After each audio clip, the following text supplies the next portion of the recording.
wabarakatuh. Perkenalkan, saya Diva Aulia yang akan membawakan materi tentang aksi obat pada reseptor terhubung dengan protein G, adrenergic, dan reseptor angiotensin, dan aksi obat pada reseptor growth factor dan sitokin. Yang dimana dosen pengampu saya yaitu apoteker Ibu Hati Santika Kamarudin SSI dan MSI. Baik, adapun pokok bahasan yang akan saya bahas yaitu ada dua. Yang pertama, aksi obat pada reseptor terhubung dengan protein G pada reseptor adrenergik dan reseptor angiotensin. Yang kedua, reseptor angiotensin dan aksi obat pada reseptor growth factor dan sitokin. Baik, yang dimana pada pembahasan pertama, aksi obat pada reseptor terhubung dengan protein G pada reseptor adrenergic dan reseptor angiotensin itu terbagi menjadi 4 pokok pembahasan. Yang pertama itu reseptor terhubung protein G, yang kedua jalur transduksi sinyal, yang ketiga pengaktifan obat pada reseptor yang terhubung dengan protein G, yang keempat efek obat pada reseptor terhubung protein G. Kemudian pada pokok pembahasan kedua yaitu reseptor angiotensin dan aksi obat pada reseptor growth factor dan sitokin itu ada terbagi menjadi 3. Yang pertama itu reseptor angiotensin, yang kedua reseptor faktor pertumbuhan atau growth factor, yang ketiga reseptor sitokin atau sitokin reseptor. Baik, yang dimana reseptor merupakan suatu glikoprotein yang melintasi membran sel dan merupakan suatu kompleks multi subunit yang tersusun membentuk korpus atau kanal. Reseptor umumnya berada dalam 3 kondisi fungsional, yaitu istirahat, terbuka, atau terdesensitisasi. Sifat-sifat pentingnya antara lain itu teraktivasi sebagai respon terhadap ligan atau spesifik atau neurotransmitter, memungkinkan ion melalui membran yang semua impermeable dan selektif dalam ion-ion tertentu. Kemudian protein G. Protein G adalah protein heterotrimerik yang mengandung subunit alfa, beta, dan gamma dan berfungsi melalui siklus disosiasi subunit alfa dan beta gamma yang ditumpahkan oleh pertukaran nukleotida guanin yang dimediasi GPCR pada subunit alfa. Yang dimana pada pembahasan pertama yaitu reseptor terhubung protein G. Reseptor terhubung protein G atau GPCR adalah famili protein besar yang mendeteksi molekul di luar sel dan mengaktifkan jalur transduksi sinyal internal serta memberikan respon seluler. Ligan yang mengikat dan mengaktifkan respon ini termasuk hormon atau neurotransmitter dan lainnya. GPCR terlibat dalam banyak penyakit dan merupakan target sekitar 34% dari semua obat modern. Kemudian yang kedua yaitu jalur transduksi sinyal, yang dimana ada 2 jalur transduksi sinyal utama yang melibatkan GPCR. Yang dimana yang pertama reseptor adrenergik yang merupakan GPCR yang berinteraksi dengan neurotransmitter adrenalin dan noradrenalin. Ada beberapa jenis reseptor adrenergik termasuk alfa-1, alfa-2, beta-1, beta-2, dan beta-3 yang masing-masing memiliki peran fisiologis dan farmakologis yang berbeda. Yang dimana mekanisme kerja obat reseptor adrenergik. Yang pertama, aktivitas reseptor. Obat adrenergik dapat meningkatkan reseptor adrenergik memicu serangan respon seluler. Yang kedua, pelepasan neurotransmitter, yang dimana aktivasi reseptor dapat meningkatkan atau menurunkan pelepasan neurotransmitter adrenalin dan noradrenalin. Yang ketiga, efek fisiologis, yang dimana perubahan ini pada akhirnya menyebabkan efek fisiologis seperti peningkatan detak jantung, tekanan darah, atau bronkodilatasi.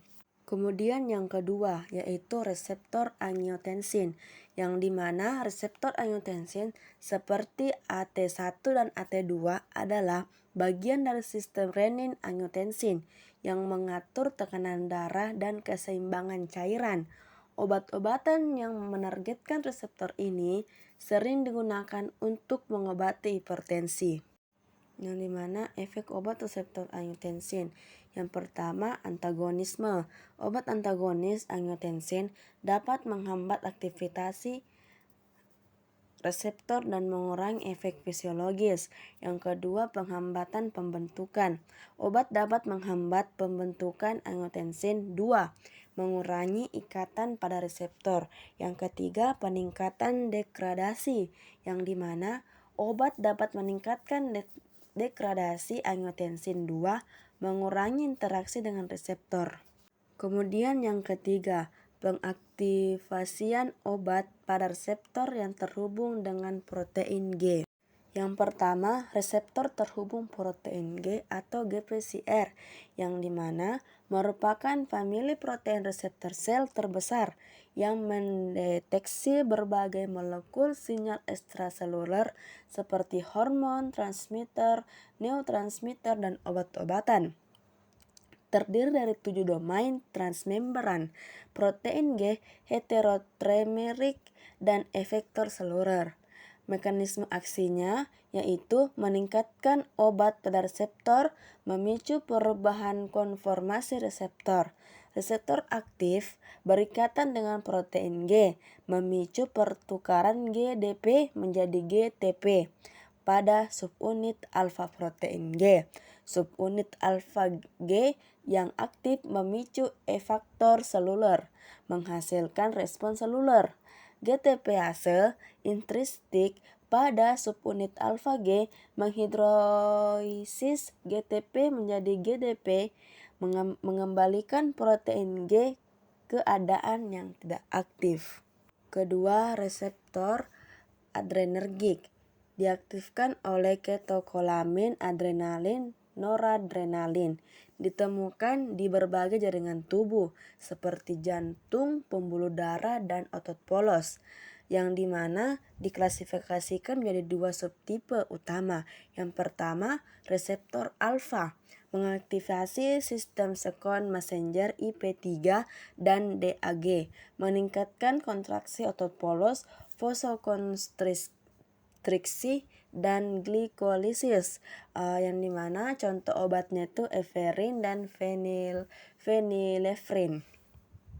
Yang kedua, reseptor beta, yang dimana mengaktifkan sistem second messenger CAMP, meningkatkan denyut jantung, liposis, dan relaksasi otot polos. Contoh obatnya itu albuterol dan salbutamol. 3. Reseptor angiotensin, yang dimana diaktifkan oleh angiotensin 2, hormon yang berperan dalam regulasi tekanan darah, ditemukan di ginjal, jantung, dan pembuluh darah. Diklasifikasikan menjadi 4 subtipe utama. Yang pertama, AT1, yaitu meningkatkan tekanan darah, retensi natrium, dan proliferasi sel. Yang kedua, AT2, menurunkan tekanan darah, fibrosis jaringan, dan proliferasi sel. Yang ketiga, AT3, berperan dalam neuroproteksi dan regulasi imunitas. Yang keempat, AT4, berperan dalam regulasi tekanan darah dan inflamasi.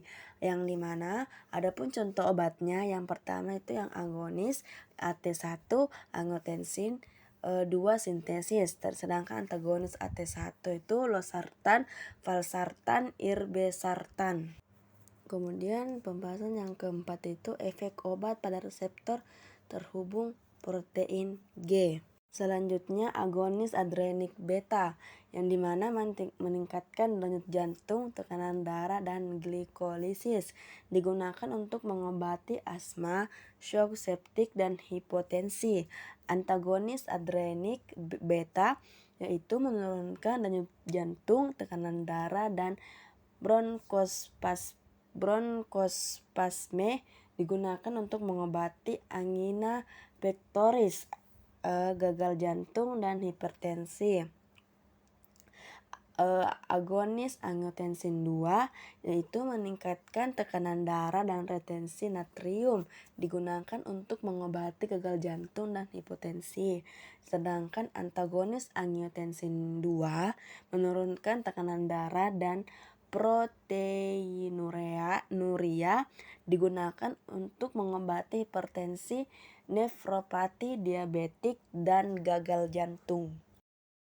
Kemudian adapun faktor yang mempengaruhi efek obat, yang pertama jenis obat dan reseptor yang ditargetkan, yang kedua konsentrasi obat, yang ketiga durasi paparan obat, yang keempat kondisi fisiologis individu. Kemudian masuk di pembahasan pokok pembahasan 2 bagian 1 yaitu reseptor angiotensin. Reseptor angiotensin merupakan hormon peptida yang berasal dari protein angiotensin. Angiotensin diubah menjadi angiotensin 1 dengan katalis renin. Kemudian angiotensin 1 diubah menjadi angiotensin 2 dengan katalis oleh enzim AC atau angiotensin converting enzyme. Mekanisme kerja angiotensin 2 yaitu akan bekerja pada reseptor yang memicu berbagai proses fisiologis yang menyebabkan kenaikan tekanan darah arteri dan fungsi renal sehingga terlibat dalam patofisiologi berbagai penyakit seperti hipertensi, hipertrofi jantung, gagal jantung, dan penyakit nefropati diabetik.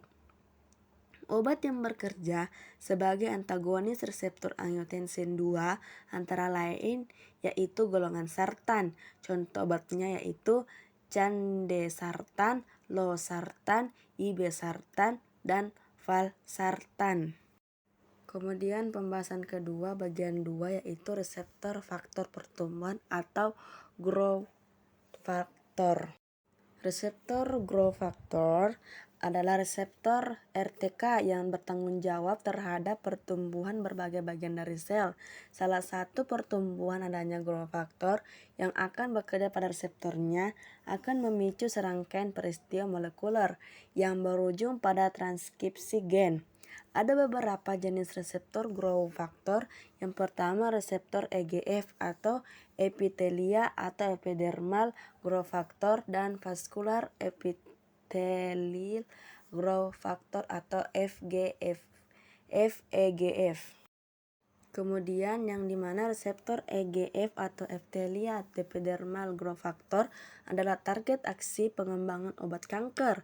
Reseptor EGF dan ligannya terlibat dalam 70% kejadian kanker seperti kanker paru-paru, kanker payudara, kanker prostat, kanker otak, dan kanker usus. Reseptor EGF terekspresi sampai kurang lebih 100 kali lebih banyak dibandingkan pada permukaan sel normal.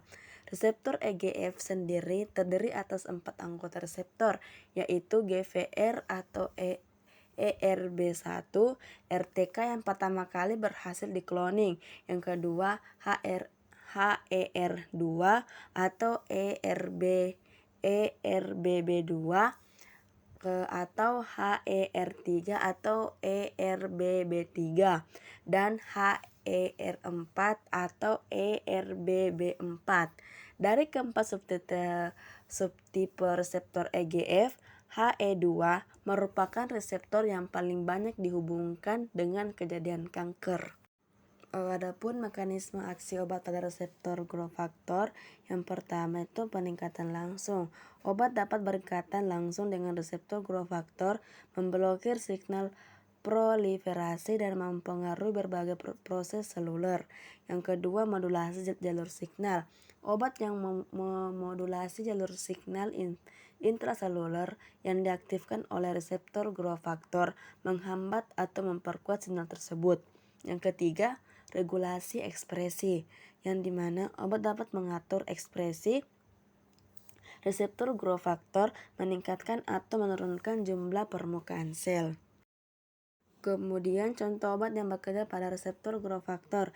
Yang pertama anti-EGFR, yang dimana obat seperti cetuximab dan gefitinid menghambat reseptor.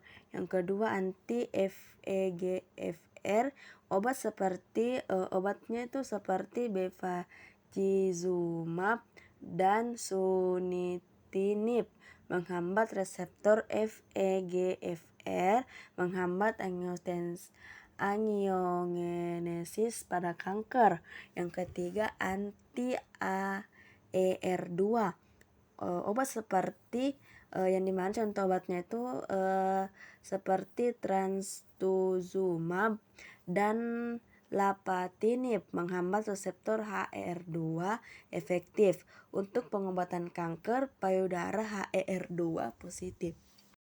Yang dimana reseptor vaskular endotelial growth factor atau VEGF merupakan target aksi lainnya bagi pengobatan kanker. Aktivasi reseptor VEGF akan memicu proses angiogenesis, yaitu proses pembentukan pembuluh darah baru di sekitar tumor untuk menyuplai kebutuhan nutrisi sel. Penghambatan angiogenesis merupakan salah satu pendekatan terapi kanker dengan cara menghentikan suplai darah ke tempat terjadinya tumor. Contoh obatnya yaitu semaxanib, pazopanib, sunitinib, bevacizumab. Kemudian pokok pembahasan bagian 2 nomor 3 yaitu reseptor sitokin. Reseptor sitokin atau sitokinas adalah senyawa protein endogen yang dilepaskan oleh sel-sel Uno-Ang. Berkomunikasi cross-talk, aksi sitokin bersifat pleiotropik, artinya satu jenis sitokin dan memperantarai berbagai fungsi yang berbeda pada sel-sel yang berbeda.